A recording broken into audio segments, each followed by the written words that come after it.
It's a wonderful Friday for every one of us, and we give thanks to God and we bless His holy name for everything He has always been doing.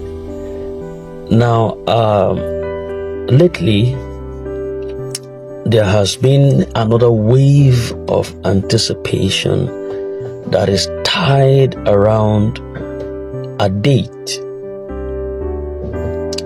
I wasn't the one who fixed it, but I discovered lately that there has been a wave, a spiral motion around a date tagged 29th of May.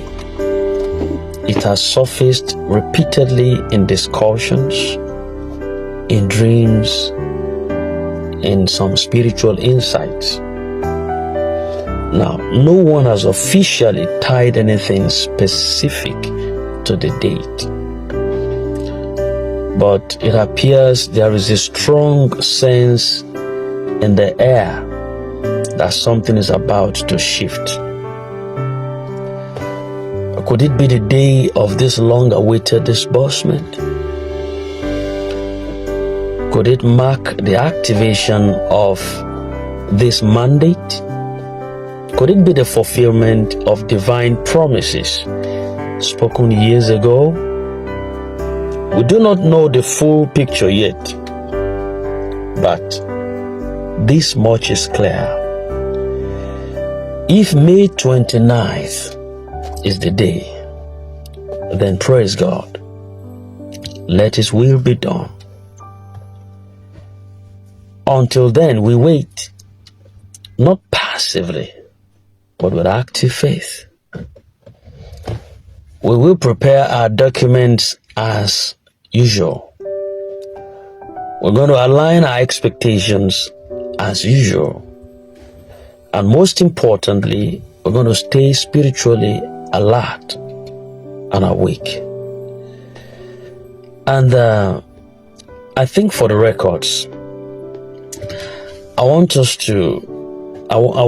to drive us a little bit backward down the memory lane of one or two things that happened in time, the lines we have crossed, the hurdles, the obstacles that we have crossed, and some men who stood out within this line, certain people who said one thing or the other till we got to the level where we are right now. And so when we touch on those men or say certain things that pertains to them, you will understand what they had done in time, what they had said in time, what had been their submission in time, whether they are worth believing now or they should be discarded.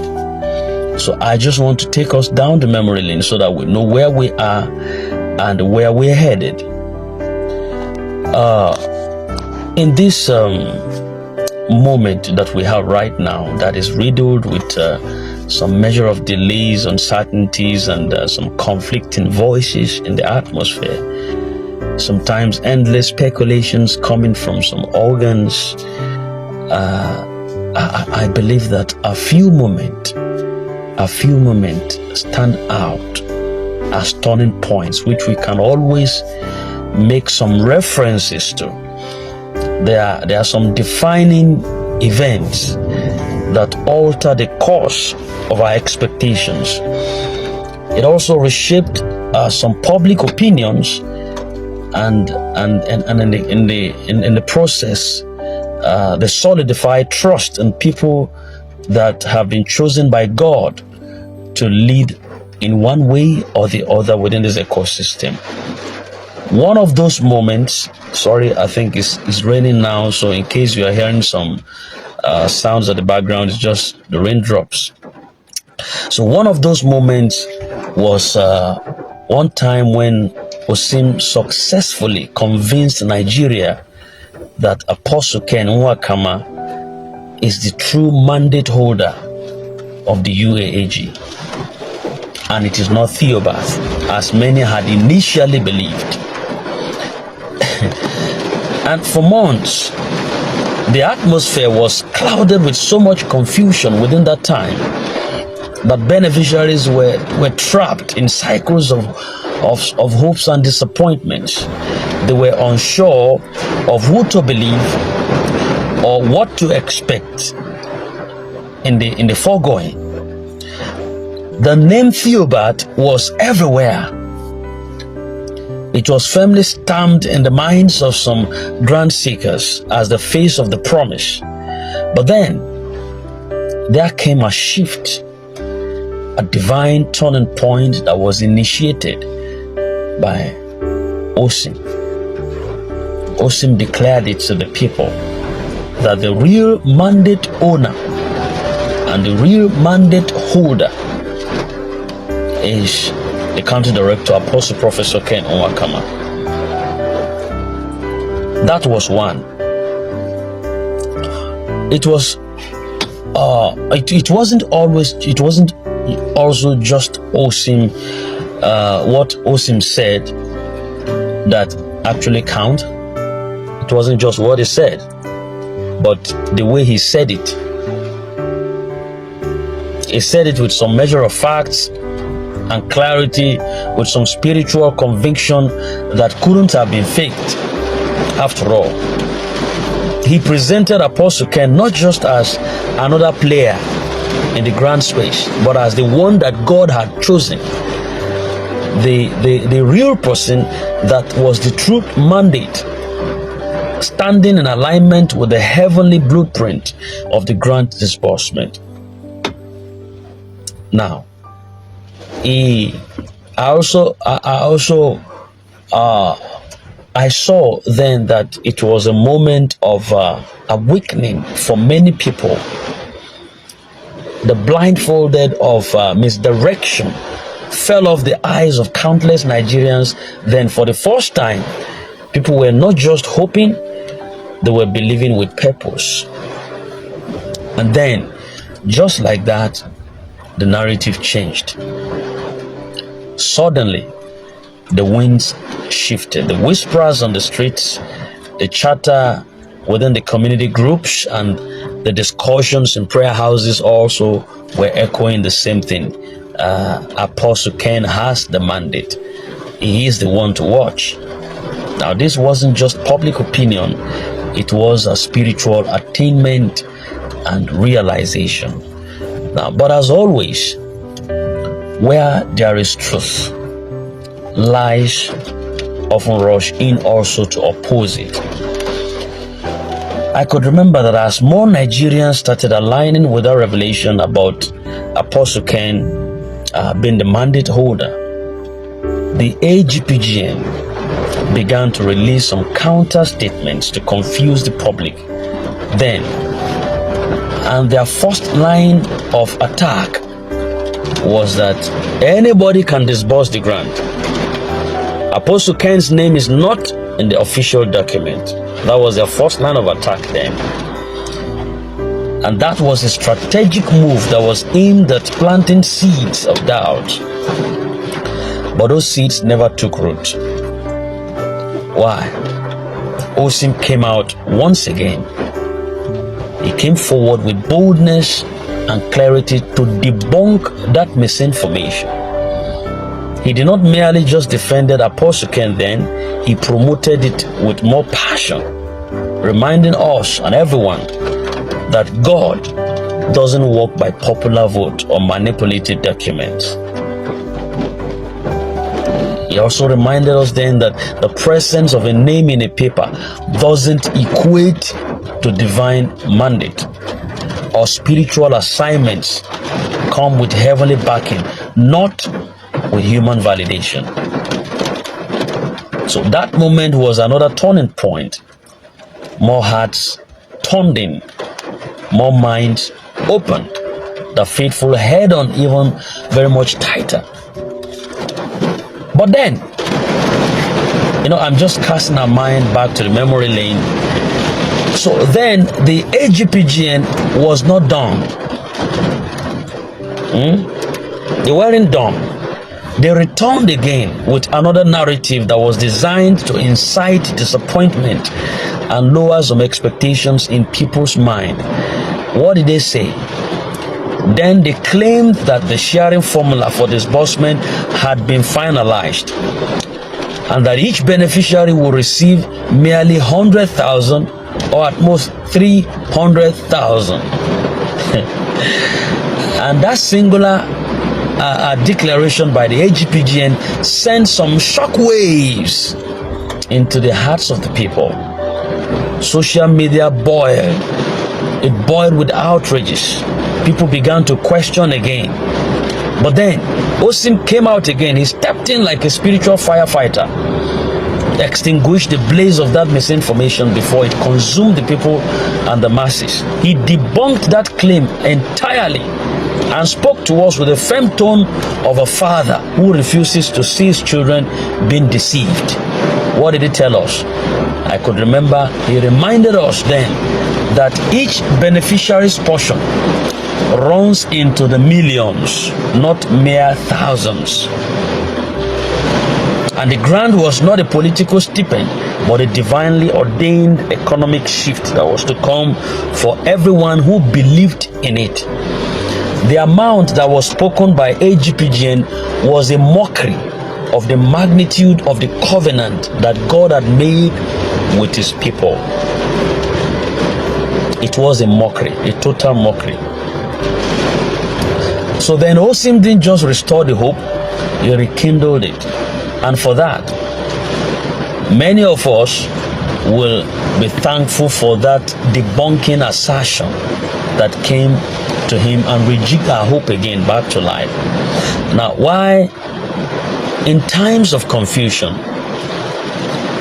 people follow the loudest voices, but in seasons of destiny, they follow the wisest voices. One of those that stood out still within the grand ecosystem, not just for his consistency, but for his unshakable ability to be able to discern spiritual truth from carnal noise, was Osim, and is still Osim. His advice has always been simple but powerful. He will say, follow who know road. And that statement has saved a lot of people from derailment. He doesn't speak from ego. He speaks from discernment. He doesn't follow trends. He follows divine instruction. He doesn't seek applauses. He seeks alignment with heaven's agenda. He just released a statement. Was it yesterday or so, where he talked about how he's been living for 2 years in an hotel, paying his bills, and a lot of things came up. He has his personal challenges, but then he couldn't have to come to the open and bore anyone with that. He doesn't have to sell a lot. He just had to just maintain his low profile wherever he was lodging for 2 years in an hotel. And just because he wanted to get the best out for everyone in the middle of those crises, is out there to tell us the truth.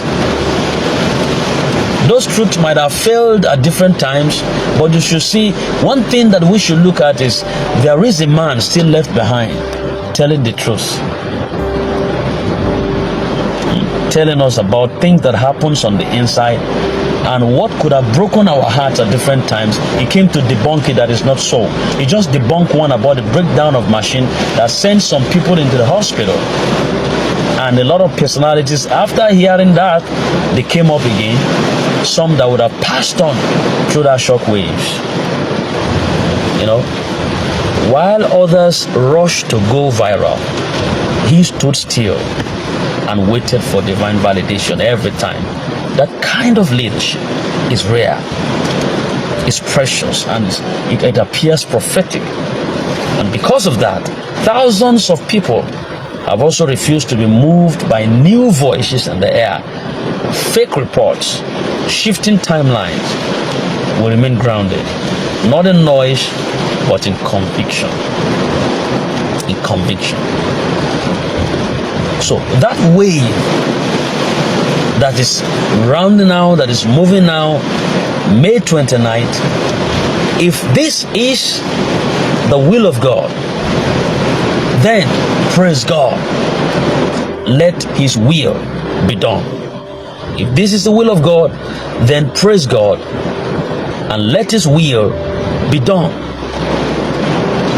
But as we move closer to this mysterious date, and as we continue to battle with misinformation at different places, you have to stay aligned with the right voice. Follow the path. Don't follow clouds. Trust leaders whose consistency has already stood the test of time. The enemy's primary tool is discouragement. Don't let delays dilute your faith or shrink your expectations for one little bit. Prayer is not just a backup plan, it is the master strategy. Cover every moment, every leader, and every document in prayers. Don't be a tool in the hands of misinformation. Speak only what uplifts others, what informs others, what aligns with the truth. Let your accounts be active. Plan wisely for what's coming. Millions require stewardship. Don't forget, millions requires stewardship. Conclusively, this journey has been long. Yes, at times it has felt like walking through the valley of the shadow of doubt. But we have not walked alone after all. We've had Osim, a faithful guide at different times. We've had Apostle Ken, a chosen vessel. And above all, we've had God. We've had God who never forgets his promises. He never does. So, let the doubters mock on. Let the networks be fabricated. Let the skeptics analyze. But we will hold on. We believe that this season is the beginning of a testimony that is going to be sung in homes. It's going to be sung in homes, in our houses, across Nigeria and beyond. We believe that divine justice is about to be manifested. And we believe that May 29th, if this is God's will, is not just going to be another date on the calendar. It may be very well be the day that prophecy will kiss fulfillment. And when that day comes, we will not say we were lucky. We will say God did it. Let us watch and pray and prepare. The best is not just coming, it is very near and right at the door.